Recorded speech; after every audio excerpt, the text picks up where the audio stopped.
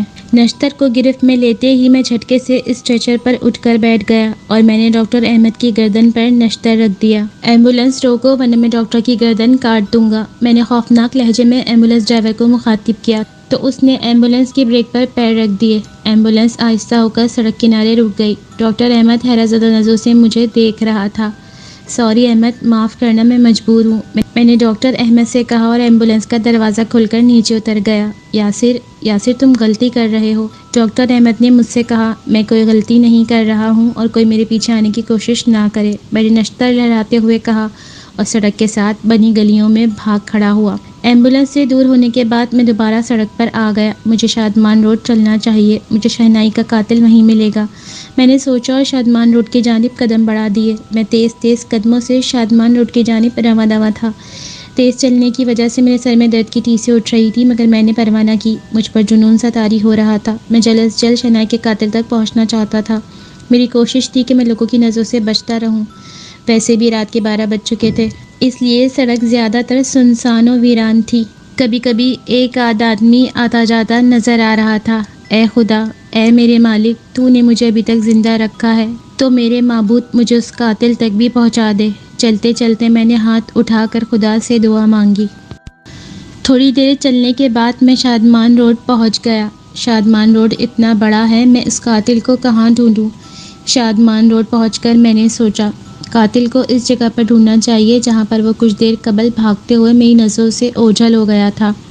میرے ذہن میں سوچ ابھری، سوچتے ہی میں اس جگہ کی جانب چل دیا جہاں کچھ دیر قبل میں نے قاتل کو کھو دیا تھا۔ اس جگہ پہنچ کر میں نے چاروں طرف بغور نظریں دوڑائیں تو کچھ فاصلے پر مجھے ایک عمارت کے کھنڈرات نظر آئے۔ کافی عرصہ پہلے اس عمارت میں آگ لگ گئی تھی۔ جب سے یہ عمارت اسی طرح ادجلی حالت میں کھڑی تھی، میں آہستہ آہستہ احتیاط کے ساتھ قدم اٹھاتے ہوئے اس عمارت کے قریب پہنچا۔ جب میں اس عمارت کے قریب پہنچا تو میں نے دیکھا کہ اس عمارت کی جلی ہوئی دیوار کے ساتھ ایک بڑی سی سیاہ رنگ کی کار کھڑی ہے۔ اتنی رات گئے اس جلی ہوئی عمارت میں کون ہے اور کیا کر رہا ہے؟ سیاہ کار دیکھ کر تجسس نے میرے اندر سر ابھارا۔ میں نے عمارت کی باؤنڈری وال پھیلانگی اور عمارت کے اندر چلا گیا۔ عمارت کے اندر داخل ہو کر میں نہایت احتیاط کے ساتھ آواز کیے بغیر آگے بڑھنے لگا۔ عمارت کے اندر ایک کمرے میں مجھے ہلکی سی روشنی نظر آئی، جیسے کوئی ایمرجنسی لائٹ جل رہی ہو۔ میں احتیاط کے ساتھ اس کمرے کی جانب بڑھا۔ میں حتی الامکان کوشش کر رہا تھا کہ میرے چلنے سے آواز نہ ہو۔ عمارت مکمل طور پر سنسان تھی، سوائے اس ایک کمرے کے۔ عمارت میں مکمل اندھیرا تھا۔ اس عمارت کے متعلق عجیب عجیب کہانیاں مشہور تھیں، لہٰذا کوئی اس عمارت کی جانب رخ نہیں کرتا تھا۔ عمارت کی حالت بھی بہت بری تھی، جگہ جگہ سے دیواریں گری ہوئی تھیں، پلاسٹر اکھڑا ہوا تھا۔ آگ اور دھوئیں سے عمارت مکمل طور پر سیاہ ہو چکی تھی۔ عمارت میں جگہ جگہ چمگادڑیں الٹی لٹکی نظر آ رہی تھیں۔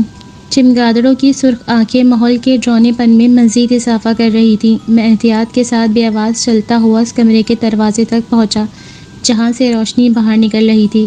مجھے کمرے سے باتیں کرنے کی آوازیں آ رہی تھیں۔ میں دروازے کی آڑ میں چھپ گیا اور کمرے سے آنے والی آوازوں پر کان لگا دیے۔ وہ زندہ ہے اور مجھے ڈھونڈ رہا ہے۔ مجھے اسی گنڈے کی آواز سنائی دی جو مجھے چائے کے ہوٹل میں ملا تھا۔ شاید کمرے میں کوئی اور بھی تھا جس سے وہ گنڈا مخاطب تھا۔ گنڈے کی آواز سن کر میری آنکھیں تشکر سے بھیگ گئیں۔ خدا نے میری دعا سن لی اور مجھے شہنائی کے قاتل تک پہنچا دیا، ورنہ اس بڑے سے شہر میں کسی کو تلاش کرنا بھوسے میں سے سوئی ڈھونڈنے کے برابر ہے۔ میں نے اپنے کان اندر سے آنے والی آوازوں پر لگا دیے۔ بے وقوفی کی باتیں مت کرو، تم نے ہی مجھے فون کر کے کہا تھا کہ تم نے دونوں میاں بیوی کو مار دیا ہے۔ پھر مجھے ایک بھاری سی آواز اور سنائی دی۔ یہ آواز تو میں پہلے بھی سن چکا ہوں۔ بھاری آواز سن کر میں سوچ میں پڑ گیا، اس آواز کو میں نے کہاں سنا ہے؟ ہاں، وہ مر چکا تھا۔ میں نے خود اس کی نبض اور دل کی دھڑکن چیک کی تھی۔ میری ضرب سے اس کی کھوپڑی ٹوٹ کر اس کے جسم سے علیحدہ ہو گئی تھی۔ اس کا پپیلا مغز اس کے سر سے باہر نکل گیا تھا، مگر اب وہ اسی ٹوٹی کھوپڑی کے ساتھ مجھے ڈھونڈتا پھر رہا ہے۔ گنڈے کی آواز میں خوف نمایاں تھا۔ وہم کا علاج میرے پاس نہیں ہے۔ کوئی شخص مرنے کے بعد زندہ نہیں ہوتا۔ بھاری سی آواز میں جھنجھلاہٹ تھی۔ یہ آواز مجھے یاد آ گیا، یہ تو سردار ریاض کی آواز ہے۔ او میرے خدا، تو دشمن ملک کا جاسوس یہ ہے۔ اتنی اہم پوسٹ پر بیٹھا ہوا یہ شخص دشمن ملک کا جاسوس ہے، اور اس نے میری شہنائی کو مروایا ہے۔ غصے سے میری مٹھیاں بھیج گئیں۔ سردار ریاض کی آواز پھر ابھری۔ میں نے دروازے سے ہلکا سا جھانکا۔ اندر وہ گنڈا اور سردار ریاض ایک دوسرے کے سامنے کھڑے تھے۔ یہ رہی فائل، مگر سر میرا کیا ہوگا؟ گنڈے نے ایک سیاہ رنگ کی فائل سردار ریاض کو دی۔ یہ وہی فائل تھی جس میں شہنائی نے سردار ریاض کے خلاف سارے ثبوت جمع کیے تھے۔ سردار ریاض فائل کھول کر دیکھنے لگا۔ ٹھیک ہے۔ سردار ریاض نے فائل بند کی اور ایک لفافہ اس گنڈے کی جانب بڑھایا۔ یہ لو، اس لفافے میں رقم ہے اور تمہارا پاسپورٹ اور بینکاک کا ٹکٹ بھی ہے۔ تمہاری صبح کی فلائٹ ہے، تم بینکاک چلے جانا اور جب تک یہ معاملہ ٹھنڈا نہیں ہو جاتا وہیں رہنا۔ گنڈے نے سردار ریاض سے لفافہ لیا اور اسے کھول کر دیکھنے لگا۔ میں دروازے کی جھیری سے یہ ساری کارروائی دیکھ رہا تھا۔ اب معاملہ میری برداشت سے باہر ہو رہا تھا۔ میں نے ایک زوردار ٹھوکر دروازے کو ماری اور کمرے میں داخل ہو گیا۔ تم ہو وہ زہریلے ناگ جس نے میری شہنائی کو قتل کروایا، میں نے زہر قند لہجے میں سردار ریاض کو مخاطب کیا۔ مجھے کمرے میں داخل ہوتا دیکھ کر سردار ریاض پوری طرح بوکھلا گیا۔ یہ دیکھیے سر، یہ زندہ ہے۔ گنڈا مجھے دیکھتے ہی سردار ریاض سے بولا۔ اس کی آواز میں کپاہٹ نمایاں تھی۔ پھر اس نے اپنے ہاتھ میں پکڑا ہوا لفافہ کمرے کے کونے میں اچھالا اور اپنے پاس پڑی ایک نوکیلی سلاخ اٹھا کر جنونی انداز میں مجھ پر حملہ آور ہوا۔ میں نے جھکائی دے کر اس گنڈے پر وار خالی کیا۔ اس طرح جھکائی دینے سے میرے سر پر رکھی ٹوپی گر گئی اور میرا بغیر کھوپڑی کا سر عریاں ہو گیا۔ دیکھیے سر، اس کی کھوپڑی غائب ہے۔ گنڈا میری جانب اشارہ کر کے سردار ریاض سے بولا۔ سردار ریاض کھوپڑی کے بغیر میرے سر سے جھانکتا میرا دماغ دیکھ کر سکتے کی کیفیت میں آ گیا۔ گنڈے نے ایک بار پھر سلاخ سنبھالی اور مجھ پر حملہ کرنا چاہا، مگر میں نے آگے بڑھ کر سلاخ کا دوسرا سر پکڑ لیا۔ گنڈا مجھ سے سلاخ چھیننے کی کوشش کرنے لگا، مگر نہ جانے مجھ میں کہاں سے اتنی طاقت آ گئی کہ وہ گنڈا مجھ سے سلاخ نہ چھین سکا۔ میں نے سلاخ کو ہلکا سا جھٹکا دیا تو اس گنڈے کے ہاتھ سے سلاخ نکل گئی اور وہ دور جا گرا۔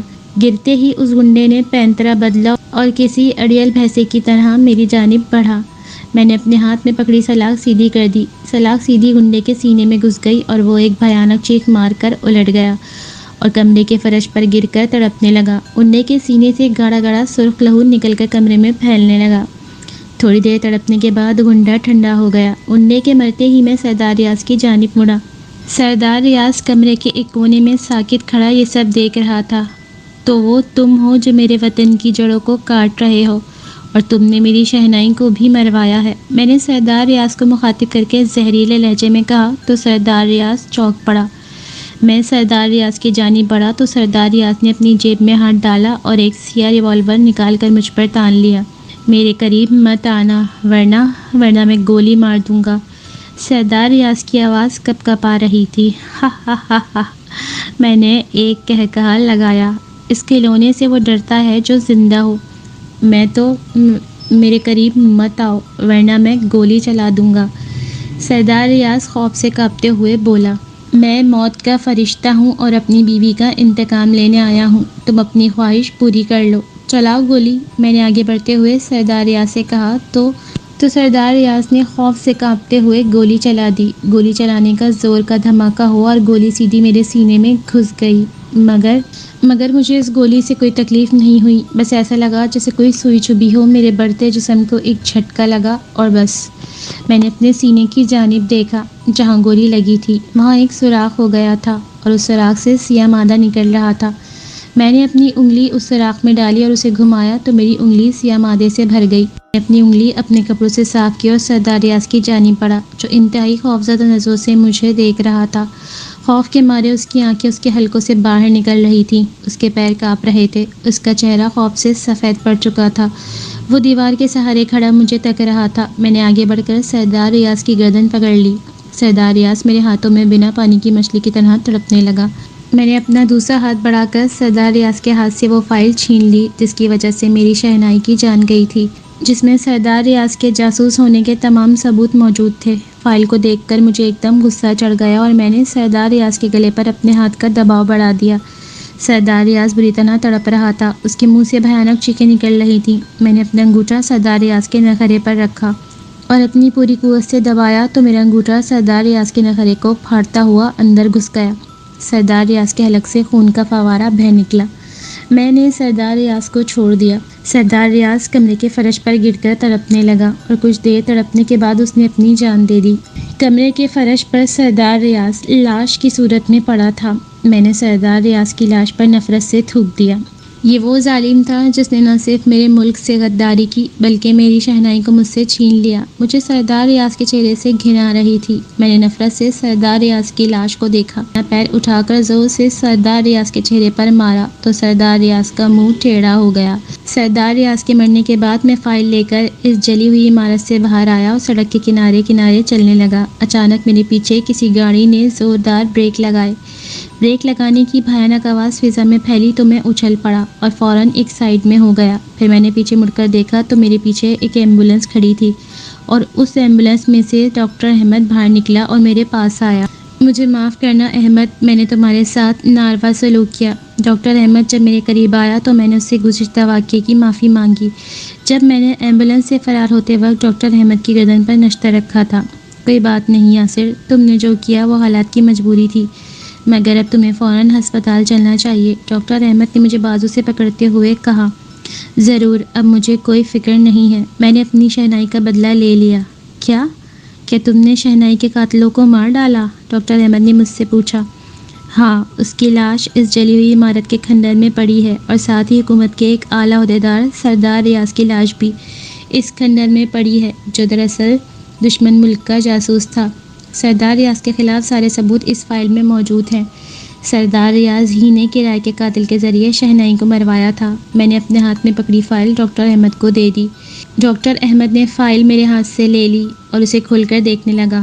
او مائی گاڈ، اس میں تو اور بھی لوگوں کے نام ہیں جو ہمارے دشمن ملک کے لیے جاسوسی کر رہے ہیں۔ ڈاکٹر احمد فائل پڑھتے ہوئے بولا، میں آئی جی کو فون کرتا ہوں۔ اتنا کہہ کر ڈاکٹر احمد نے اپنا موبائل نکالا اور آئی جی کو فون کرنے لگا۔ مجھے سانس لینے میں دشواری ہو رہی تھی، میری آنکھوں کے سامنے اندھیرا چھا رہا تھا۔ میں ایمبولینس کا سہارا لے کر سڑک پر بیٹھ گیا۔ فون سے فارغ ہو کر ڈاکٹر احمد میرے پاس آیا اور مجھے سہارا دے کر کھڑا کیا اور ایمبولینس کا دروازہ کھول کر مجھے اسٹریچر پر لٹایا اور آکسیجن کا ماسک میرے منہ پر لگایا۔ پھر ایمبولینس کے ڈرائیور کو مخاطب کر کے کہا، یاسر کو فوراً ہسپتال لے جاؤ اور وہاں ڈاکٹر شائستہ سے کہنا کہ یاسر کو فوری ٹریٹمنٹ دے۔ اتنا کہہ کر ڈاکٹر احمد میری جانب مڑا اور کہنے لگا، آئی جی اور پولیس کے دیگر حکام خود یہاں آ رہے ہیں، مجھے ان کا انتظار کرنا پڑے گا، لہٰذا تم ہسپتال جاؤ۔ ڈاکٹر احمد کی بات سن کر میں نے اقرار میں سر ہلا دیا۔ ڈاکٹر احمد کے ایمبولینس سے اترتے ہی ایمبولینس ڈرائیور نے ایمبولینس آگے بڑھا دی۔ مجھ پر غنود کی طاری ہو رہی تھی، میرا ذہن اندھیروں میں ڈوب رہا تھا۔ میں نے آنکھیں بند کر لی۔ تھوڑی ہی دیر میں دنیا مافیا سے بے خبر ہو گیا، میرا ذہن اندھیروں میں ڈوب گیا، میری آنکھیں بند ہو گئیں۔ ویل ڈن، مسٹر یاسر نے تو بہت بڑا کارنامہ انجام دیا ہے، آئی جی فائل پڑھتے ہوئے بولے۔ سر، اس فائل کے لیے یاسر کی وائف مشہور صحافی شہنیلا یاسر کا قتل ہوا اور خود یاسر شدید زخمی ہے، ڈاکٹر احمد نے آئی جی کو بتایا۔ آئی جی نے ہنکارا بھرا۔ میں نے اعلیٰ حکام کو فون پر تفصیل بتا دی ہے، جن لوگوں کا نام اس فائل میں ہے، بس کچھ ہی دیر میں وہ سب گرفتار ہو جائیں گے، آئی جی بولے۔ سر، شہنیلا اور یاسر کی قربانی ضائع نہیں جانی چاہیے، ڈاکٹر احمد نے آئی جی سے کہا۔ قطعی نہیں، میں نے اس فائل کی بابت آرمی کو بھی مطلع کر دیا ہے، وہ لوگ بھی پہنچنے والے ہیں، آئی جی نے جواب دیا۔ یاسر خود کہاں ہے؟ اتنی دیر سے خاموش انسپکٹر خان نے ڈاکٹر احمد سے پوچھا۔ یاسر کی حالت بہت خراب تھی، لہٰذا میں نے اسے اسپتال روانہ کر دیا، ڈاکٹر احمد نے جواب دیا۔ کچھ ہی دیر میں وہاں پولیس اور آرمی کے اعلیٰ افسران پہنچ گئے۔ فائل کو محفوظ ہاتھوں میں دیکھ کر ڈاکٹر احمد اور انسپکٹر خان ہسپتال کی جانب چل دیے۔ ڈاکٹر شائستہ ہسپتال کے کوریڈور میں ڈاکٹر احمد نے ڈاکٹر شائستہ کو پکارا۔ ڈاکٹر احمد کے ساتھ انسپکٹر خان بھی موجود تھے۔ سر، آپ اتنی رات کو؟ ڈاکٹر شائستہ نے ڈاکٹر احمد کو دیکھ کر حیرت کا اظہار کیا۔ ڈاکٹر شائستہ، میں نے 1 گھنٹے پہلے ایک مریض آپ کو ریفر کیا تھا، اس کی حالت اب کیسی ہے؟ ڈاکٹر احمد نے ڈاکٹر شائستہ کی حیرت کو نظر انداز کرتے ہوئے پوچھا۔ مریض؟ ڈاکٹر شائستہ کے منہ سے بے ساختہ نکلا۔ سر، آپ نے مریض نہیں بلکہ ایک لاش بھیجی تھی، مشہور صحافی شہنیلا یاسر کے شوہر یاسر جواد کی لاش، ڈاکٹر شائستہ نے تفصیل سے جواب دیا۔ لاش؟ ڈاکٹر احمد اور انسپکٹر خان کے منہ سے ایک ساتھ نکلا۔ جی ہاں، لاش، اور میں نے اس لاش کا پوسٹ مارٹم بھی کر دیا ہے، یہ رہی اس کی رپورٹ۔ ڈاکٹر شائستہ نے اپنی ہاتھ میں پکڑی رپورٹ ڈاکٹر احمد کو دی تو ڈاکٹر احمد رپورٹ پڑھنے لگے۔ یہ کیسے ممکن ہے؟ رپورٹ پڑھنے کے بعد ڈاکٹر احمد بولے۔ کیا ہوا؟ انسپکٹر خان نے پوچھا تو ڈاکٹر احمد نے رپورٹ انسپکٹر خان کو دے دی۔ یہ کیسے ممکن ہے؟ مسٹر یاسر کی موت شام 5:30 بجے ہو گئی تھی۔ ڈاکٹر شائستہ، آپ سے کوئی غلطی تو نہیں ہوئی؟ کیونکہ رات 11 بجے تو یاسر ہمارے ساتھ تھا۔ انسپکٹر خان حیران تھے۔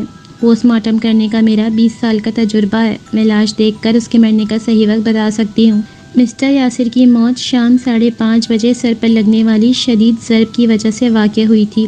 اس شدید ضرب نے مسٹر یاسر کی کھوپڑی کو چٹخا کر رکھ دیا تھا اور مسٹر یاسر نے موقع پر ہی دم توڑ دیا تھا، ڈاکٹر شائستہ نے جواب دیا۔ لیکن انسپکٹر خان نے کچھ کہنا چاہا مگر ڈاکٹر احمد نے اس کے کندھے پر ہاتھ رکھ کر انہیں مزید کچھ بولنے سے روک دیا۔ کچھ باتیں ہماری عقل سے باہر ہوتی ہیں۔ شہنیلا سے شدید محبت اور اس کے قاتل سے انتقام لینے کے لیے یاسر کی روح دوبارہ اس کے جسم میں داخل ہو گئی تھی۔ شاید یہ بات ہماری عقل میں نہ آئے مگر جب ایمبولینس میں نے نبض دیکھنی چاہی اور اس کے دل کی دھڑکن سننی چاہی تو نہ اس کی نبض چل رہی تھی اور نہ ہی اس کا دل دھڑک رہا تھا۔